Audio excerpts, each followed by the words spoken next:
Hello, my name is Graham Jones. I'm a pathologist in Sydney, Australia, and I'm going to talk about what happens in your local laboratory.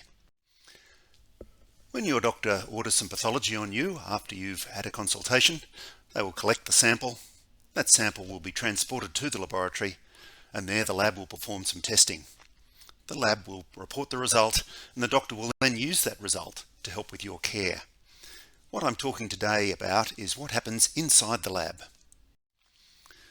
Clinical laboratories come in all different shapes and sizes. They may be found in hospitals, in the community, or even at the bedside.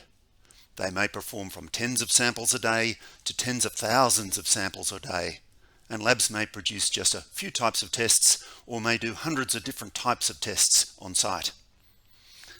These laboratories are run by trained scientists and pathologists using modern scientific equipment, and the aim of these laboratories is to provide useful measurements for your healthcare. All laboratories aim to produce accurate results for patient care. When we think about accuracy, we need to think about how lab results are interpreted. So when your doctor looks at your results, those results are compared with other information. That other information may be a population reference interval, i.e. what you might expect to find in a healthy person. It might be a clinical decision point, a value from experts which is based on clinical studies from the medical literature, or it might be a result taken from you previously and try and answer the question, are you getting better or getting worse? The key point is that your results are interpreted by comparison with information derived from other results. So the measurements in your laboratory must match the results from other laboratories. Indeed, this is what it means to have accurate results. Behind the scenes in your laboratory, to produce accurate results there, as I said, trained scientists and pathologists, they use high quality testing equipment and reagents. All the equipment is tested, we call it validated, to show that it works when it's installed. All that equipment is regularly maintained.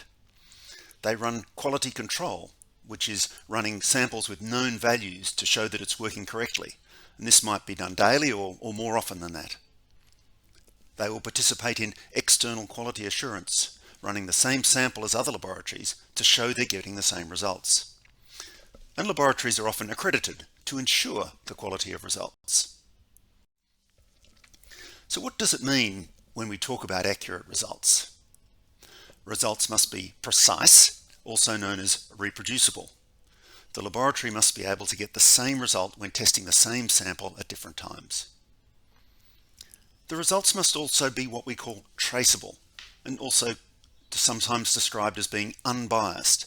And this means that the lab must get the same result as other labs. To get accurate results, this traceability is performed in this way. All assays are what we call calibrated. In calibrators, materials with set values set the value of an assay.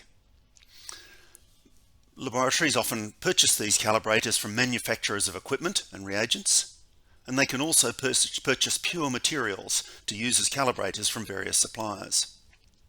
However, as the calibrators assign the values to the results, these calibrators themselves must be traceable to get accurate results.